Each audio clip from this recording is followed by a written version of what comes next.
Praise the Lord. നിങ്ങളെ എല്ലാവരെയും blessed മോർണിംഗിലേക്ക് യേശുക്രിസ്തുവിന്റെ നാമത്തിൽ സ്വാഗതം ചെയ്യുന്നു.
പ്രിയരെ, അനുഗ്രഹിക്കപ്പെട്ട ഒരു പ്രഭാതം കൂടെ നമ്മുടെ ജീവിതത്തിൽ അനുവദിച്ചു തന്ന വലിയവനായ ദൈവത്തെ നമുക്ക് ഒരുമിച്ച് ചേർന്ന് നന്ദി പറയാം.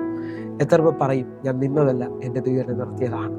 ഒന്നുകൂടെ പറഞ്ഞു കഴിഞ്ഞാൽ 2025 ഫെബ്രുവരി മാസം 12-ാം തീയതി വരെയും എന്നെയും എൻ്റെ കുടുംബത്തെയും കണ്ണിലെ കൃഷ്ണമണി പോലെ സൂക്ഷിക്കുകയും വിടുവിക്കുകയും ചെയ്ത വലിയവനായ ദൈവത്തിന് നന്ദി പറഞ്ഞുകൊണ്ട് ഈ പ്രഭാത ചിന്തയിലേക്ക് നമുക്ക് ഒരുമിച്ച് അടുത്തു വരാം. തകർന്നു പോയ നിങ്ങളുടെ ജീവിതത്തിൽ വേഗത്തിൽ ഒരത്ഭുതം ദൈവം ചെയ്യുവാൻ. പ്രിയരെ, പ്രാരംഭവാക്യത്തിലേക്ക് യോന പ്രവാചകന്റെ പുസ്തകം 4-ാം അധ്യായം അതിന്റെ 6-ാമത്തെ വാക്യം. യോനയെ അവന്റെ സങ്കടത്തിൽ നിന്ന് വിടുവിക്കുവാൻ തക്കവണ്ണം അവന്റെ തലയ്ക്ക് തണൽ ആകേണ്ടതിന് യഹോവയായ ദൈവം ഒരു ആവണക്ക് കൽപ്പിച്ചുണ്ടാക്കി. അത് അവന് മീതെ വളർന്നു പൊങ്ങി. യോന ആവണക്ക് നിമിത്തം അത്യന്തം സന്തോഷിച്ചു. പ്രിയരെ, പ്രഭാതത്തിൽ ദൈവം നമ്മോട് ഇടപെട്ട അനുഗ്രഹിക്കപ്പെട്ട വചനത്തിനായി നമുക്ക് ഒരുമിച്ച് ചേർന്ന് ദൈവത്തിന് നന്ദി പറയാം. എല്ലാ ദൈവമക്കളും ആഗ്രഹിക്കുന്ന കാര്യമാണ് അവരുടെ ജീവിതത്തിൽ വേഗത്തിൽ ഒരു ദൈവപ്രവൃത്തി നടക്കണമെന്നുള്ളത്. വിശ്വസിക്കാമെങ്കിൽ, ആശ്രയിക്കാമെങ്കിൽ ഈ പ്രഭാതം നിങ്ങളുടെ ജീവിതത്തിൽ ഒരു അത്ഭുതം നടക്കാൻ പോവുകയാണ്. ഇന്ന് ഞാനും നിങ്ങളും കേട്ട ദൈവവചനത്തിന്റെ പ്രത്യേകത, യോന പ്രവാചകൻ വലിയ സങ്കടത്തിലായിരുന്നു. ഹല്ലേലൂയ. നിങ്ങൾക്കൊന്നുകൂടെ ശ്രദ്ധിക്കാമെങ്കിൽ ആ സങ്കടത്തിന്റെ മധ്യത്തിൽ ദൈവം വേഗത്തിൽ തനിക്കൊരു അത്ഭുതത്തെ ചെയ്യുകയാണ്. തൻ്റെ ജീവിതത്തിൽ വലിയ നിരാശകളും വലിയ വിഷമത്തിലുമായിരുന്നു യോനായിരുന്നു. ആ വാക്യത്തെ നിങ്ങൾക്ക് ശ്രദ്ധിക്കാമെങ്കിൽ യോന പ്രവാചകന്റെ പുസ്തകം 4-ാം അധ്യായം അതിന്റെ 3-ാമത്തെ വാക്യം. ആകയാൽ യഹോവേ, എൻ്റെ പ്രാണനെ എടുത്തുകൊള്ളണമേ, ജീവിച്ചിരിക്കുന്നതിനേക്കാൾ മരിക്കുന്നത് എനിക്ക് നന്ന് എന്ന് പറഞ്ഞു. യോന ദൈവത്തിന് മുമ്പാകെ നിരാശപ്പെട്ടുകൊണ്ട് ജീവിതം മടുത്തു എന്ന് പറഞ്ഞുകൊണ്ട് നിൽക്കുമ്പോൾ ഞാൻ നിങ്ങൾ കുറിവാക്യമായി വായിച്ചു കേട്ട വാക്യം, തൻ്റെ സങ്കടത്തിൽ വിടുവിക്കേണ്ടതിന് വേണ്ടി ദൈവം വേഗത്തിൽ ഒരു ആവണക്കിനെ കൽപ്പിച്ചുണ്ടാക്കുകയാണ്.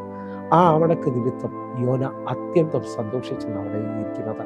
നിങ്ങൾ വിശ്വസിക്കുന്നവരാണെങ്കിൽ ഈ വചനം പ്രഭാതത്തിൽ കേൾക്കുമ്പോൾ നാളുകൾ സങ്കടപ്പെട്ടുകൊണ്ടിരിക്കുന്ന, നാളുകൾ വഴി അടഞ്ഞുകൊണ്ട് ഇനി എങ്ങനെയെന്ന് ചോദിക്കുന്ന ചോദ്യവുമായിട്ട് എന്നെ ശ്രദ്ധിക്കുന്നവർ, ജീവിതത്തിൽ പ്രശ്നമോ പ്രതികൂലമോ വേദനയൊക്കെ വരുമ്പോൾ, രോഗം വരുമ്പോൾ സാധാരണപ്പെട്ടവരെല്ലാം ചിന്തിക്കുന്നത് മരിച്ചാൽ മതി എന്നാണ്.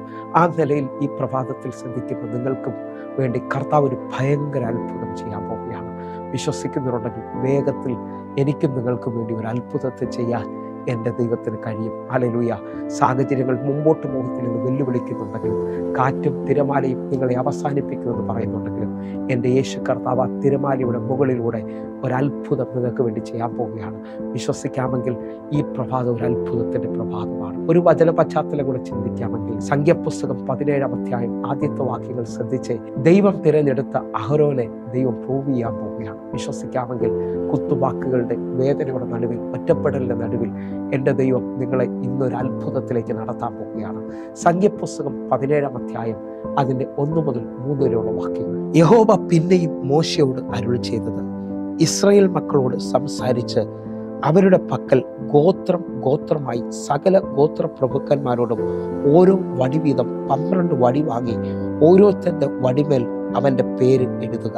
3-ാമത്തെ വാക്യം, ലേവിയുടെ വടിമേലോ അഹരോന്റെ പേര് എഴുതണം. ഓരോ ഗോത്രത്തലവന് ഓരോ വടി ഉണ്ടാകണം. പ്രിയ ദൈവമക്കളെ, ഞാനും നിങ്ങൾ വായിച്ചു കേട്ട വാക്യം ബൈബിൾ ഒരു പ്രാവശ്യമെങ്കിലും കേൾക്കുകയോ വായിക്കുകയോ ഒക്കെ ചെയ്തവർക്ക് സുപരിചിതമാണ്. ദൈവം താൻ തിരഞ്ഞെടുത്ത അഹരോനെ ഉറപ്പിക്കുവാൻ പോവുകയാണ്. ഹല്ലേലൂയ. 12 ഗോത്രങ്ങളിൽ നിന്ന് ഓരോ പ്രഭുക്കന്മാരുടെയും പേരിൽ അവരവരുടെ വടി അല്ലെങ്കിൽ അവരവരുടെ പേരെഴുതിയ വടി ദൈവസന്നിധിയിലേക്ക് കൊണ്ടുവരുവാൻ മോശയോട് ദൈവം ആവശ്യപ്പെടുകയാണ്. കാരണം ദൈവം തിരഞ്ഞെടുത്തവനെ ദൈവം ഉറപ്പിക്കാൻ പോകുന്നു. അതിന്റെ 5-ാമത്തെ വാക്യം, ഞാൻ തിരഞ്ഞെടുത്തതിന്റെ വടി തളർക്കും. ഇങ്ങനെ ഇസ്രായേൽ മക്കൾ നിങ്ങൾക്ക് വിരോധമായി പിറുപിറുക്കുന്നത് ഞാൻ നിർത്തലാക്കും. വിശ്വസിക്കുന്നവരുണ്ടെങ്കിൽ ഈ വചനത്തിൽ ഉറപ്പിച്ചോ, ദൈവമാ നിന്നെ വിളിച്ചതെങ്കിൽ ആ പട്ടണത്തിൽ, ആ കുടുംബത്തിൽ, ആ ബന്ധുക്കാരുടെ നടുവിൽ, ഹല്ലേലൂയ, ദൈവം നിന്നെ വിളിച്ചിട്ടുണ്ടെങ്കിൽ, ദൈവം നിന്നെ തിരഞ്ഞെടുത്തിട്ടുണ്ടെങ്കിൽ ദൈവം ഉറപ്പിക്കാൻ പോവുകയാണ്. ദൈവം പറയുന്നു, നിങ്ങൾക്ക് വിരോധമായി എഴുന്നേറ്റ പിറുപിറുപ്പിനെ ഞാൻ നിർത്തലാക്കും. ഹല്ലേലൂയ. 7-8 വാക്യങ്ങളും കൂടെ നമുക്ക് ഒരുമിച്ച്. മോശ വടികളെ സാക്ഷ്യകൂടാരത്തിൽ യഹോവയുടെ സന്നിധിയിൽ വെച്ചു. 8-ാമത്തെ വാക്യം, പിറ്റേന്നാൾ മോശ സാക്ഷ്യകൂടാരത്തിൽ കിടന്നപ്പോൾ ലേവി ഗൃഹത്തിലുള്ള അഹരോന്റെ വടി തളർത്തിരിക്കുന്നത് കണ്ടു. അത് തളർത്തു പൂത്തു ബദാം ഫലം കായ്ച്ചിരിക്കുന്നു. പ്രിയരെ, ഈ 2 വാക്യങ്ങൾ നമ്മുടെ ഹൃദയത്തിൽ ഉറപ്പിക്കണം. ഈ 2 വാക്യത്തിനകത്ത് 12 ഗോത്രങ്ങളിൽ 12 പേര് എഴുതിയ വടിയുമായിട്ടാണ് മോശ സാക്ഷ്യകൂടാരത്തിൽ ദൈവത്തിന്റെ സന്നിധിയിലേക്ക് ചെല്ലുന്നത്. എന്നാൽ ദൈവം തിരഞ്ഞെടുത്ത വടിയെ ദൈവം ഫലം കായ്പിക്കുവാൻ പോവുകയാണ്. ഒറ്റ രാത്രി കൊണ്ട്. ഇതുവരെയും എന്നെ ശ്രദ്ധിക്കുന്നവരെ, ജീവിതത്തിനകത്ത് എല്ലാ വഴിയും അടഞ്ഞു എന്ന് ചിന്തിക്കുന്നവരോട് ഞാൻ ആത്മാവിൽ വിളിച്ചു പറയുക, ഇന്ന് ഒരു അത്ഭുതം പ്രതീക്ഷിക്കണം. ഹല്ലേലൂയ. 8-ാമത്തെ വാക്യം ശ്രദ്ധിക്കുന്നവർക്കറിയാം, ആ വടി തളർത്ത് പൂത്ത് ബദാം ഫലം കായ്ച്ചെന്ന് എഴുതിയിരിക്കുന്നു. എന്റെ തുച്ഛമായ അറിവിൽ ഞാൻ നിങ്ങളോട് ഒരു കാര്യം ഓർപ്പിക്കുകയാണ്. ബദാം ഒരിക്കലും വടിയിൽ നിന്ന് പൊട്ടിക്കിളിർക്കുമെന്ന് അറിയത്തില്ല. എന്നാൽ ബദാം കായിൽ നിന്നാണ്, ആ ഫലത്തിൽ നിന്നാണ് അതിൻ്റെ ആ തൈ പൊട്ടിക്കിളിർക്കുന്നതെന്നാണ് എൻ്റെ അറിവ്. എന്നാലും ബദാം ഫലം കായ്ക്കണമെങ്കിൽ മിനിമം 5 വർഷം എടുക്കണമെന്നുള്ളതാണ് എൻ്റെ കേട്ടറിവ്. എന്നാൽ ഒറ്റ രാത്രി കൊണ്ട് ദൈവം ഒരു വടിയെ തളർപ്പിച്ച് പൂത്ത് ഫലം കായ്ക്കുന്ന അനുഭവത്തിലേക്ക് കൊണ്ടുവരിക. ആ ദൈവത്തെയാണ് ഇന്ന് ഞാനിത് നിങ്ങൾ സേവിക്കുന്നത്. വേഗത്തിൽ നിങ്ങളുടെ ജീവിതത്തിനകത്ത് തടസ്സമാണെന്നും വേദനയാണെന്നും രോഗമാണെന്നും പ്രശ്നമാണെന്ന് പറയുന്ന അനുഭവത്തിൽ നിന്ന് ഒരത്ഭുതത്തെ ദൈവം ചെയ്യാൻ പോകുകയാണ്. വിശ്വാസത്തോടുകൂടെ നമുക്ക് ഒരുമിച്ച് അതിനെ സ്വീകരിക്കാം. കണ്ണുകൾ അടച്ചാട്ടെ. ഞാൻ ഒരുമിച്ച് എന്നെ കാണുന്നവർക്ക് വേണ്ടി പ്രാർത്ഥിക്കാൻ പോകുന്നു. വേഗത്തിൽ തകർച്ചയിൽ നിന്ന് ഒരത്ഭുതം നിങ്ങൾ പ്രതീക്ഷിച്ചാട്ടെ. കണ്ണുകൾ അടയ്ക്കാം. ഞങ്ങളെ സ്നേഹിക്കുന്ന ഞങ്ങളുടെ നല്ല ദൈവമേ, പൂർണ്ണ ഹൃദയത്തോടെ എന്നെ കാണുന്ന, എന്നെ കേൾക്കുന്ന ഓരോ മക്കൾക്കുമായി പ്രാർത്ഥിക്കുന്നു. ഇതൊരത്ഭുതത്തിന്റെ പ്രഭാതമായി തീരട്ടെ. കർത്താവേ, ഇവരെ മാനിക്കണമേ, ഇവരെ അനുഗ്രഹിക്കണമേ. യേശുവിൻ നാമത്തിൽ പ്രാർത്ഥിക്കുന്നു. കേൾക്കണം പിതാവേ. ആമേൻ, ആമേൻ. ഇന്നൊരത്ഭുതം പ്രതീക്ഷിക്കണം എങ്കിൽ ഈ പ്രഭാത സന്ദേശം നിങ്ങൾക്ക് അനുഗ്രഹമാകുന്നെങ്കിൽ നിങ്ങൾ ഈ യൂട്യൂബ് ലിങ്കിൽ മറ്റുള്ളവർക്ക് ഷെയർ ചെയ്യുകയും സബ്സ്ക്രൈബ് ചെയ്യുകയും ചെയ്യണമെന്ന് ഓർപ്പിക്കുന്നു. അതേപോലെ തന്നെ നമ്മുടെ ഫേസ്ബുക്ക് ലൈവുകൾ നിങ്ങൾ മറ്റുള്ളവർക്ക് കൂടെ കൊടുക്കുകയും അതിൽ ജോയിൻ ചെയ്യുകയും ചെയ്യണമെന്ന് ഓർപ്പിക്കുന്നു.